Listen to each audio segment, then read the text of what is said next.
Hello everyone, आप सभी का स्वागत है तक्षशिला एकेडमी के ऑनलाइन डिजिटल प्लेटफॉर्म पर। और आज हमारी ये जो नंबर सिस्टम की क्लास है वो दूसरी क्लास होने वाली है। पहली क्लास में हमने सिर्फ और सिर्फ विभाजकता के नियम सीखे थे कि किस तरीके से हमने विभाजकता के नियम अप्लाई करने हैं प्रश्नों में। तो आज हम जितने भी आए हुए प्रश्न हैं उसमें अगले टाइप इस नंबर सिस्टम की पढ़ने वाले हैं। तो नंबर सिस्टम की अगले टाइप में मैं थोड़ा सा आपको इनमें चीज़ें समझा देता हूँ किस तरीके से हम पढ़ने वाले हैं। जैसे अगर मान लो आपको बोला जाता है कि 7, यहाँ पर लिखा 7 और 7 में 5 का भाग देने पर कई बार आपसे पूछ लिया जाता है शेषफल क्या होगा, यानी कि रिमाइंडर क्या बचेगा। तो अब हमारा तरीका ये है कि हम 7 को ऐसे लिख सकते हैं। हमने ऐसे लिखा 5 प्लस का 2 और यहाँ पर हमने भाग दिया 5 का। अब ये जो 5 है वो 5 से 5 कट गया और यहाँ पर शेषफल क्या आ गया, 2 आ गया। तो यहाँ पर इस तरीके से शेषफल 2 आ जाएगा। अब अगर मैं इसी चीज को ऐसे लिखूं कि 7 का स्क्वायर और उसमें 5 का भाग देना है, तो हम किस तरीके से निकालेंगे। अब हमारे पास में दो तरीके हैं। एक तो इसका स्क्वायर कर दो 49 और उसमें हम 5 का भाग दे तो आपका शेषफल कितना आएगा, 4 आ जाएगा। दूसरा तरीका हमारा ये है कि हमने इसको ऐसे लिखा 5 प्लस का 2 और ये हमने कर दिया होल स्क्वायर और हमने दिया 5 का भाग। तो 5 का भाग दिया तो ये तो कैंसिल हो गया और यहां से संख्या आई 2, तो 2 का स्क्वायर यानी 2 का स्क्वायर कितना आता है, 4। और 4 जो है वो 5 से छोटी संख्या है। इसका मतलब इस संख्या में 5 का भाग देने पर जो शेषफल आएगा वो कितना आ जाएगा, 4 आ जाएगा। तो इस तरीके से चाहे कितनी भी बड़ी पावर दे रखी हो, यहाँ पावर 2 दे रखी है, यहाँ पावर अगर मान लो 5 दे रखी होती, तो अगर 5 होती तो यहाँ पावर कितनी कर देते, 5, और 5 करते तो 2 की पावर 5 हो जाती और 2 की पावर 5 में फिर किसका भाग लगाते, 5 का। तो 2 की पावर 5 को आगे हल करके उसी तरीके से निकाल लेते। अब ये चीजें आपको जो समझ में आएगी ना वो आएगी प्रश्नों के माध्यम से। जैसे जैसे हम प्रश्न करेंगे तो उसमें जो है आपकी क्लियरिटी और बढ़ती जाएगी। तो हम पहले प्रश्न से शुरुआत कर लेते हैं। पहला जो प्रश्न दे रखा आपका, पहला प्रश्न ये दे रखा है कि 19 की पावर 300 को 20 से विभाजित करने पर शेषफल कितना प्राप्त होगा। अब देखो हमने क्या किया था, जब हमने ऐसे लिखा था 7/5, इसमें हमने जो 7 को तोड़ा था वो किस तरीके से तोड़ा था, 5 प्लस का 2 और बट्टा में क्या था आपका 5। हमने इस 7 को इस तरीके से इसलिए तोड़ा क्योंकि ये 5 से 5 कैंसिल हो जाए। अब इसी तरीके से इस 19 को भी हम उसी तरीके से तोड़ेंगे इस 20 के फॉर्मेट में। तो हम क्या करेंगे, मैं इसको ऐसे लिख देता हूं, क्या लिख दिया, 20 माइनस का 1। 20 माइनस 1 क्या होता है, 19। और यहाँ पर पावर आपको दे रखी है 300 और हमने किसका भाग लगाना है, 20 का। तो 20 का भाग लगाएंगे। तो आपसे बोला है कितना शेषफल, ये पूछा है शेषफल क्या क्या होगा। तो यहां से हम निकाल रहे हैं, तो ये 20 से 20 कट जाएगा, ये बचा माइनस का 1 और माइनस की 1 की पावर 300। जब आपको पता है कि माइनस में पावर अगर सम आती है तो आपकी संख्या रहेगी प्लस में, और अगर ये विषम आती है पावर तो आएगी माइनस में। तो यहाँ पर आपका आ जाएगा 1। तो इसमें भाग देने पर शेषफल यानी कि शेषफल क्या आएगा, तो शेषफल आ जाएगा 1। तो ये इस प्रश्न का आंसर हो जाएगा बी यानी कि 1। इसी तरीके से देखो आगे जैसे जैसे प्रश्न करते हुए चलेंगे तो समझ में आ जाएगा। जैसे ये पूछा कि ये किससे विभाजित होगा, किससे विभाजित होगा, तो यहाँ पर ये दो संख्याएं आपको दे रखी है, दो संख्याएं दे रखी है। तो अब यहाँ पर थोड़ा सा आप लॉजिक समझना इस चीज का कि क्या है। जैसे अगर हम लिखते हैं कि x की पावर 3 और यहाँ पर प्लस है तो मैं लिख देता हूं y की पावर 3। तो इसको हम कैसे लिख सकते हैं, इसका हमारा फॉर्मूला होता है x प्लस का y और एक्स स्क्वायर माइनस का एक्स वाई और प्लस का वाई स्क्वायर, ये आपका फॉर्मूला होता है। अब देखो अगर मैं यहां पर इस तरीके से लिखूं कि 15 और इसको ऐसे लिखा 3 गुणा 5, यानी कि 15 में 3 का भाग भी जाएगा और किसका भाग जाएगा, 5 का भाग भी जाएगा। तो जिस संख्या में 3 का भाग जाएगा, जिस संख्या में 5 का भाग जाएगा, इसका मतलब उस संख्या का जो शेषफल आएगा वो शेषफल क्या आ जाएगा, 0 आ जाएगा, उसका शेषफल 0 आएगा। इसी तरीके से x की पावर 3 प्लस y की पावर 3 है, इसमें आपका किसका भाग जाएगा, x प्लस y का पूरा पूरा भाग क्या चला जाएगा और वहां से शेषफल क्या आ जाएगा, 0। तो यहाँ पर देखो अब यहाँ से निष्कर्ष निकाल रहा हूं मैं, ये अगर विषम होती है पावर यहाँ पर मैं लिख रहा हूँ विषम, x की पावर विषम प्लस y की पावर विषम, और ये विषम और विषम दोनों समान होने चाहिए। तो x प्लस का y इसका क्या होता है, x प्लस y इसका गुणनखंड होता है, यानी कि इसका फैक्टर होता है, उसका पूरा पूरा भाग जाएगा। तो यहाँ पर पावर क्या है, विषम दे रखी है, तो हम क्या करेंगे, इन दोनों को जोड़ देंगे। किस किस को, 41 प्लस का 43, इन दोनों को जोड़ा तो ये कितना आ गया, 84। यानी कि इस संख्या में किसका पूरा पूरा भाग जाएगा, 84 का, तो ये आपका आंसर हो जाएगा 84। ठीक है, क्लियर हो गया आपको। देखो अब यहाँ पर ध्यान रखना है कि x की पावर 3 y की पावर 3, x प्लस वाई एक फैक्टर होता है। इसी तरीके से अगर x की पावर में विषम संख्या आएगी तो x प्लस वाई इसका क्या होगा, एक गुणनखंड होगा और उसका पूरा पूरा भाग चला जाएगा। यही कंसेप्ट आपको ध्यान में रखना है। अभी आगे इसमें और भी प्रश्न आएंगे। तीसरा प्रश्न देखो, यदि PQ एक 2 अंकों वाली संख्या है, PQ का मतलब ऐसा है जैसे अगर मान लो मैं इस तरीके से लिखूं P और Q, जैसे हमने लिखा ऐसे 82, तो अब 82 को लिखने का तरीका जो होता है वो क्या होता है, वो होता है 8 गुणा 10 और प्लस का 2। अब ये जो 2 है वो क्या होता है, वो आपका होता है इकाई का अंक, और ये क्या होता है, ये होता है दहाई का अंक। यानी दहाई के अंक को गुणा किया 10 से और इकाई के अंक को जोड़ दिया, तो ये रहा दहाई का अंक। तो इसको गुणा करेंगे 10p और प्लस का क्या जोड़ दूंगा, q।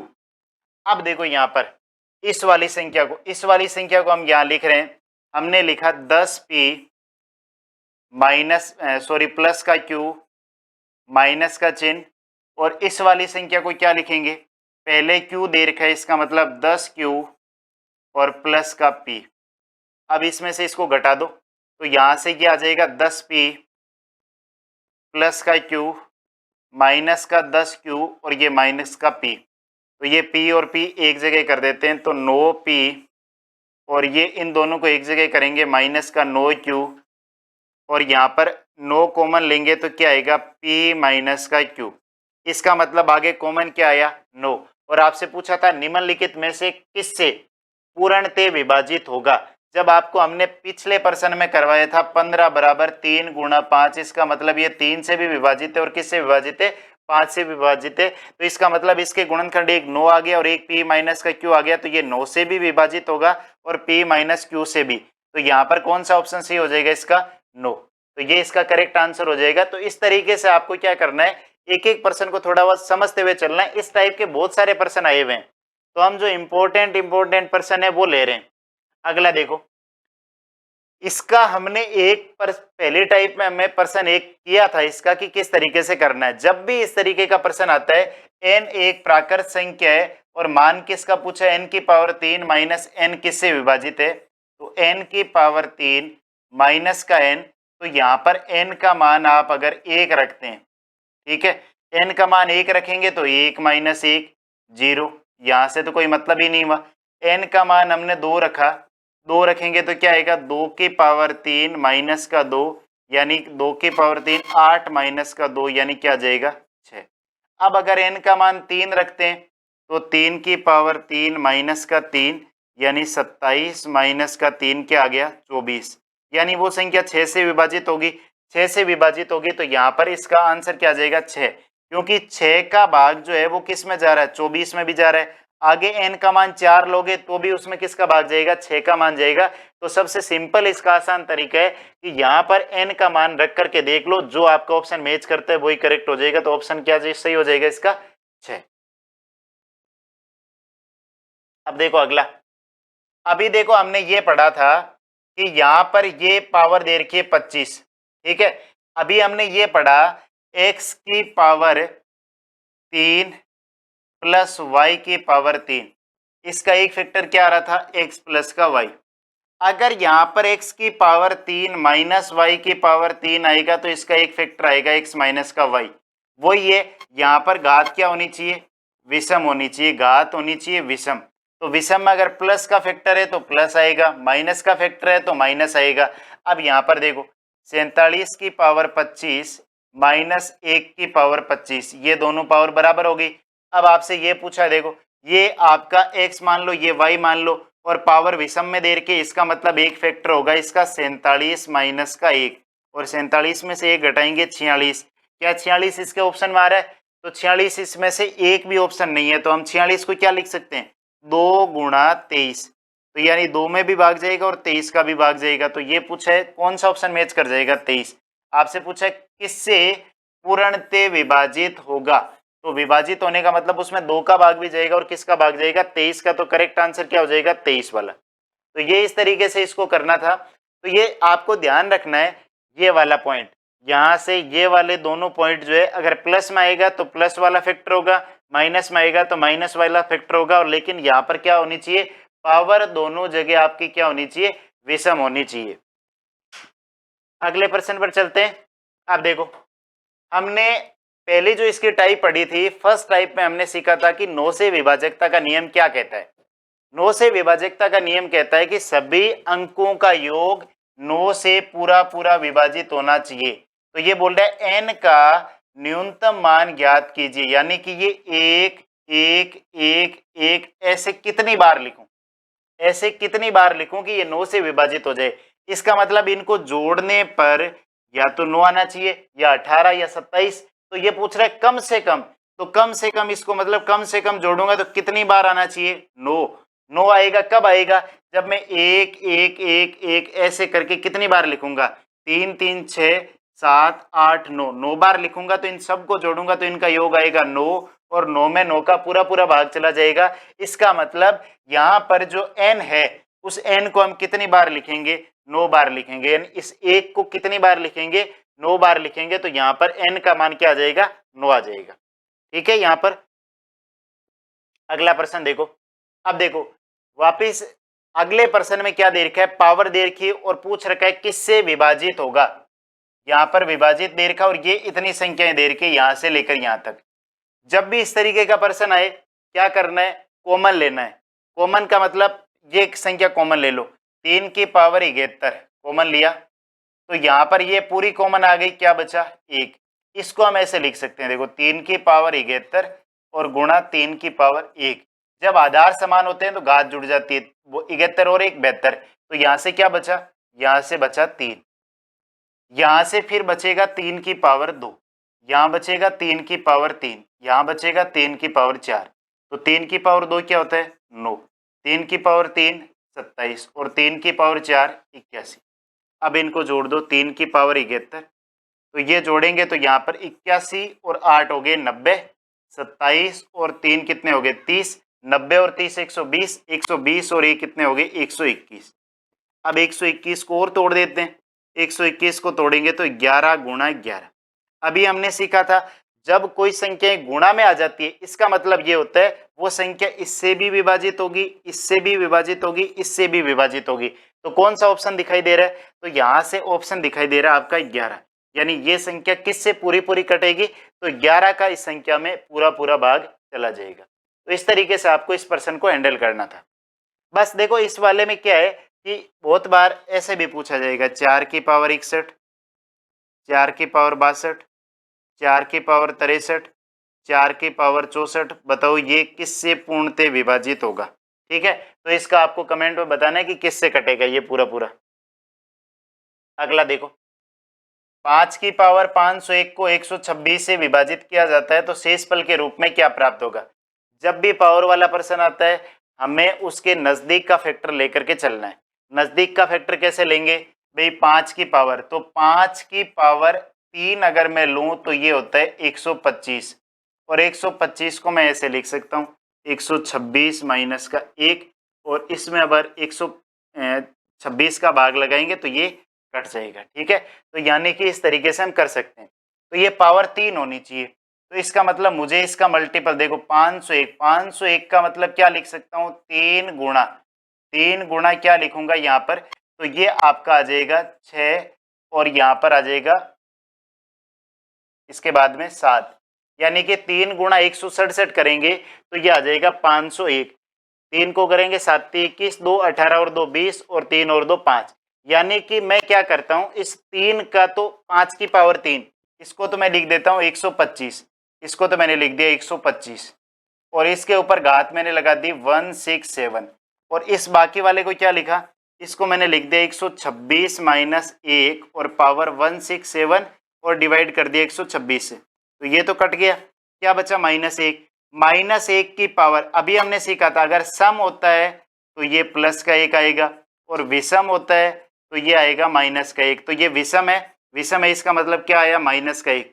कभी भी जो शेषफल आता है वो माइनस में नहीं आता है, कभी भी शेषफल माइनस में नहीं आता है, तो माइनस में अगर शेषफल नहीं आता है तो आप जिसका भाग दे रहे हो वो संख्या इसमें जोड़ दो, तो हम जिसका भाग दे रहे हैं 126 जोड़ दो, तो क्या आंसर आ जाएगा 125। तो यहाँ पर जो इसका करेक्ट आंसर हो जाएगा वो हो जाएगा आपका 125, तो इसमें भाग देने पर क्या आ जाएगा 125। अगला देखो, अब ये हमने टाइप फर्स्ट में पढ़ लिया था, जो इसका पहला वीडियो था, मैंने कहा था 6 से पूर्णतः विभाजित है, इसका मतलब क्या होता है, 2 से भी विभाजित होनी चाहिए और 3 से भी विभाजित होनी चाहिए। तो 2 से विभाजकता का नियम कहता है कि लास्ट में 2, 4, 6, 8, 10 होना चाहिए, तो यहाँ पर 4 है। 3 से विभाजकता का नियम कहता है कि अंकों का योगफल पूरा पूरा 3 से विभाजित होना चाहिए, तो यहाँ पर देखो 3 का भाग इसमें जा रहा है 9 में, 5 और 4 9, 3 का भाग जा रहा है, 8 और 7 15, 15 में 3 का भाग जा रहा है, इसका मतलब इस x में भी 3 का भाग जाएगा, तो क्या 2 में 3 का भाग जा रहा है, काट दो, 5 में 3 का जा रहा है, काट दो, 1 में 3 का जा रहा है, काट दो, क्या रखेंगे 3, तो यहाँ 3 रखेंगे तब 3 में 3 का पूरा पूरा भाग जाएगा, तो इसमें 3 का भी चला जाएगा और 2 का भी चला जाएगा, तो किसका पूरा पूरा भाग चला जाएगा, 6 का, तो यहाँ पर इसका करेक्ट आंसर हो जाएगा 3। अब आ जाते हैं इसके लास्ट वाले प्रश्न पर। अब इसको थोड़ा सा ध्यान से आपको करना है कि किस तरीके से करेंगे, अभी जो हमने चीजें सीखी उन्हीं को अप्लाई करना है। 3 की पावर 10 को 7 से विभाजित करने पर क्या शेषफल आएगा, 3 की पावर 10, देखो मैं इसको ऐसे लिख दूं, 10 का 2 गुणा 5 और 3 की पावर 2 का मतलब होता है 9 गुणा 5। अब इसको मैं ऐसे लिख दूं, देखो 9 गुणा 9, ये कितनी बार है, 5 बार है। ये अभी हम पूरा लिख रहे हैं, बाकी लिखने की ऐसे जरूरत नहीं है। 7 का भाग 9 में देंगे तो 2 बचेगा, फिर ये 2 2 इस तरीके से आएगा, ठीक है, और ये सारे गुणा में चल रहे हैं, गुणा में चल रहे हैं तो गुणा कर दो, 2 गुणा 2 4, 4 गुणा 2 8, फिर से देखो 7 का भाग दे दो 8 में, 1 बचा, 1 गुणा 2 2, 2 गुणा 2 4, यानी क्या आंसर आ गया 4। तो इसमें जब हम भाग देंगे तो आपका आंसर क्या आ जाएगा, 4 आ जाएगा। तो इस तरीके से हम क्या कर सकते हैं कि विभाजकता के नियम में शेषफल जो आता है वो कितनी भी बड़ी पावर दे रखी हो उसको हम तोड़ करके इस तरीके से लिख सकते हैं, और इस तरीके से लिखने के बाद में आपका आंसर जो है वो आसानी से आ जाएगा। अब यहाँ पर देखो मैं कुछ चीजें आपको इसमें बता देता हूं, जैसे अभी हमने जो पढ़ा है, हमने ये देखा था कि x की पावर यहां पर थी विषम माइनस y की पावर विषम, कंक्लूड कर रहा हूं मैं लास्ट में, तो इसका x माइनस वाई एक फैक्टर होता है, x की पावर विषम प्लस y की पावर विषम, तो इसका x प्लस वाई एक फैक्टर होता है, ठीक है। और बड़ी से बड़ी जो संख्या आएगी उसको भाग देने के बाद में हम क्या करते हैं, उस संख्या को छोटे छोटे टुकड़ों में तोड़ करके उसमें भाग दे करके विभाजकता का नियम सीखते हैं, ठीक है। तो उम्मीद करता हूं ये आज की जो क्लास है वो आपकी कंप्लीट समझ में आ चुकी होगी और आपको एकदम अच्छा भी लग रहा होगा, क्योंकि हमने 2 क्लास कर ली इसकी, और पहली क्लास में और दूसरी क्लास में पहली में जो सीखा है उसकी आगे वाली चीजें दूसरी में सीखी। इसके आगे हम जब तीसरी क्लास पढ़ेंगे तो उसमें भी इससे आगे वाली चीजें पढ़ेंगे और धीरे धीरे 1 बाय 1 स्टेप एक एक चीजों को हम सीखते जाएंगे। तो आज की क्लास में बस इतना ही, बाकी मिलते हैं आगे के वीडियो में। Thanks for watching this video.